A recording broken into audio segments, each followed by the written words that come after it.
अजीज खान मेरे साथ हैं जो कि प्रवक्ता है समाजवादी पार्टी के, प्रोफेसर अनवर पाशा है प्रवक्ता आरजेडी के। आप तमाम लोगों का अभिनंदन है इस चर्चा के अंदर। डॉक्टर अजीज खान, आप कह रहे थे ऐसा कुछ नहीं है, लेकिन बंगाल के अंदर जो हुआ है, बंगाल के अंदर अभी भी हिंदू आबादी ज्यादा है।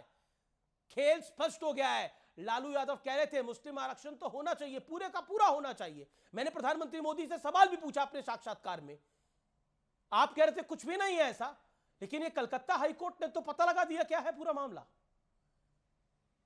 क्या छुपाएंगे?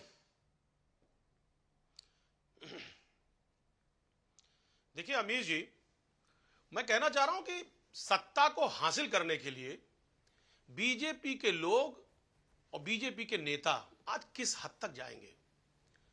देखिए वो कोर्ट का फैसला है, उस पर मैं कोई टिप्पणी नहीं कर सकता, लेकिन जब हमारे देश के प्रधानमंत्री महोदय वो स्टेज पे बैठ चढ़ करके किस कदर हिंदू और मुसलमान की बात करते हैं, ये दुखद है सर। आज आप देखिए किस तरह उन्होंने हिंदू मुसलमान, सुनिए सर मेरी बात सुनिए। रही बात आरक्षण की, तो आरक्षण के हकदार जो लोग हैं उनको आरक्षण क्यों नहीं दिया जा रहा? ठीक है, आपकी बात को मैं ऊपर रखता हूं। आप कह रहे हैं नरेंद्र मोदी हिंदू मुसलमान, एक सेकंड सर, आपकी बात अजीज भाई आपकी बात को ऊपर रख रहा हूं। आपने बोला कि प्रधानमंत्री मोदी हिंदू मुसलमान कर रहे हैं।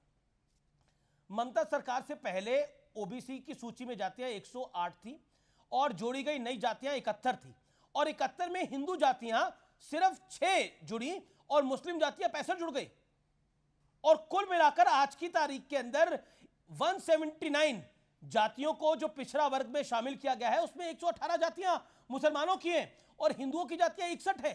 आबादी हिंदू की वहां पे अभी भी ज्यादा है। इसी मॉडल पर आप काम करना चाहते हैं अगर देश में भी आपकी सरकार आएगी तो? अब अमीश भाई मुझे बोलने दे तो मैं अपनी बात रख पाऊं। ये पिछड़ों के क्या हितैषी, सर मुझे बात करने दे सर, ये पिछड़ों के हितैषी है ना। आप कह रहे हैं आज पिछड़ों की आबादी 54% है, उनको आरक्षण मिल रहा है 27%। आप देखिए दलितों की आबादी 22% है, और अति पिछड़ों की आबादी आप देखिए 17.5% है।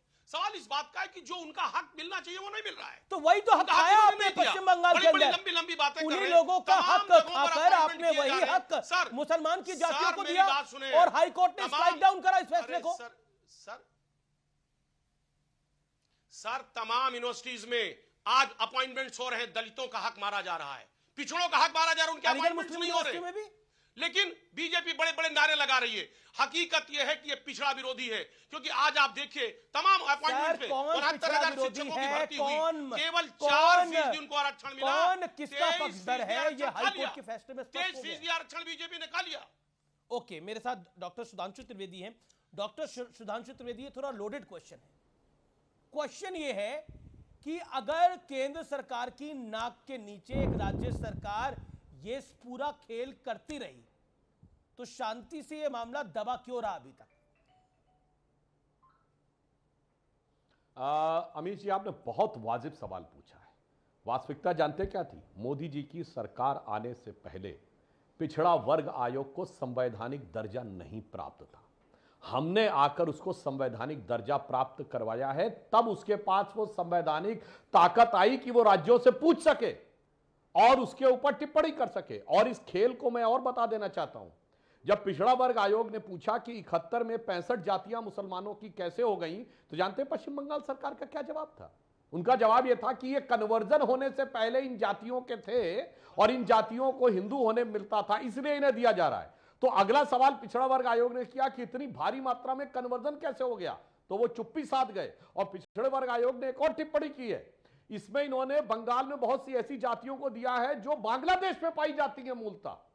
पश्चिम बंगाल में वो जातियां लगभग पाई नहीं जाती हैं। और कोई कहेगा ऐसा कैसे? जैसे मैं उदाहरण देना चाहता हूं, उत्तर प्रदेश के बैठे हुए हैं अजीत खान साहब, पूर्वांचल में जाट समुदाय नहीं पाया जाता है, पश्चिम में पाया जाता है। वैसे पूर्वी बंगाल और पश्चिम बंगाल में कई ऐसी जातियां हैं जो नहीं पाई जाती हैं, तो वो तक दी गई हैं। और इसलिए अगर मोदी सरकार नहीं आती तो पिछड़े के आरक्षण के ऊपर डाका तो डाल ही दिया था। और अजीज खान साहब, अभी आप बहुत बोल रहे थे, मैं तो बता दूं इस खेल में जानते क्या है? ये तो खुला खेल फर्रुखाबादी हो गया। और फर्रुखाबादी इसलिए कि फर्रुखाबाद में ही तो वोट जिहाद का नारा दिया गया है इसलिए अब बिल्कुल खुला खेल फर्रुखाबादी। आप तो वो पार्टी है जिसने दलितों का रिजर्वेशन इन प्रमोशन कैंसिल कर दिया समाजवादी पार्टी ने, और निरस्ती नहीं किया, तमाम हजारों लोगों को डिमोट कर दिया गया। और आज देखिए कैसे छाती ठोक ठोक क्या के कहते हैं आरक्षण की बात। अगर लालू प्रसाद यादव जी ने, अनवर पाशा साहब बैठे हैं, ये कहा कि मुसलमानों को आरक्षण मिलना चाहिए पूरे का पूरा, तो बिल्कुल सही कहा। अलीगढ़ मुस्लिम यूनिवर्सिटी और जामिया मिलिया इस्लामिया में एससी एसटी ओबीसी का आरक्षण हटा दिया पूरा का पूरा, और मुसलमानों को दे दिया पूरा का पूरा। भारत का एक ही राज्य था जहां एससी एसटी ओबीसी को प्रतिनिधित्व नहीं मिलता था, वो था कश्मीर। इस प्रीटेक्स्ट पे कि वो मुस्लिम बाहुल राज्य है, तो वहां पे मुस्लिमों को दे दिया पूरा का पूरा, हटा दिया पूरा का पूरा। और जो ममता बनर्जी आज कह रही हैं, मतलब कोर्ट का निर्णय आने के बाद आपको नहीं अच्छा लगा, आप सर्वोच्च न्यायालय जा सकते हैं, कोई आपत्ति नहीं है। अरे भाई एलानिया कह रही है कि मैं मुसलमानों का आरक्षण नहीं हटने दूंगी, मैं नहीं मानती नहीं मानती नहीं मानती। अजीत खान जवाब कौन कर रहा है? और अभी कर्नाटक में कांग्रेस की सरकार लाई कि हम मुसलमानों का आरक्षण देंगे, और खुलेआम संविधान इन लोगों के हाथों में खतरे में अनवर पाशा कि पहले तो निर्लज्जता के साथ देंगे और फिर कहेंगे हम कोर्ट का निर्णय नहीं मानते। प्रोफेसर दर्शक स्वयं तय कर सकते। प्रोफेसर अनवर पाशा, आप लोग कहते रहे मोदी तो गलत कह रहे हैं, मोदी तो गलत कह रहे हैं, ऐसा कुछ है नहीं, ऐसा कुछ है नहीं। मुस्लिम आरक्षण पर तो सही थे मोदी। बंगाल के अंदर आपने ओबीसी में ओबीसी का जायज हक काटा और उस हक को मुसलमानों को दे दिया।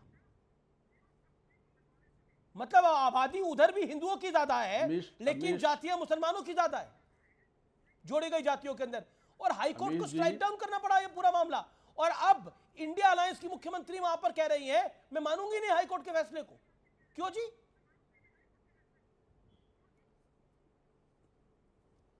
अमीर जी पाशा साहब, आपका सवाल पूरा हो गया? आपका सवाल पूरा हो गया? जी आपका सवाल पूरा हो गया? बिल्कुल बोलिए। आपने 10 मिनट लिया सवाल करने में, आप मुझे 5 मिनट दीजिए जवाब देने के लिए। सुधांशु जी को आपने पूरे 7 मिनट दिए हैं जवाब देने के लिए। मैं समझता हूँ आप न्याय करेंगे, न्याय करेंगे, आप इंटरप्ट नहीं करेंगे बीच में। आपने अगर बुलाया है तो इंटरप्ट नहीं करेंगे। सुनिए मुझे, भारतीय जनता पार्टी के पास कोई मोरल राइट नहीं है, कोई मोरल अधिकार नहीं है कि वो रिजर्वेशन के बारे में बात करे।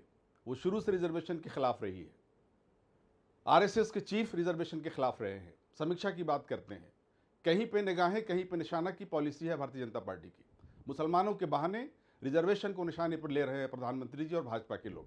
पूरी रिजर्वेशन प्रक्रिया को खत्म करना चाहते हैं, शुरू से इसके खिलाफ रहे हैं, संविधान इसीलिए बदलना चाहते हैं, 400 उनको इसीलिए चाहिए। इसलिए भारतीय जनता पार्टी किस मुंह से बात करती है ओबीसी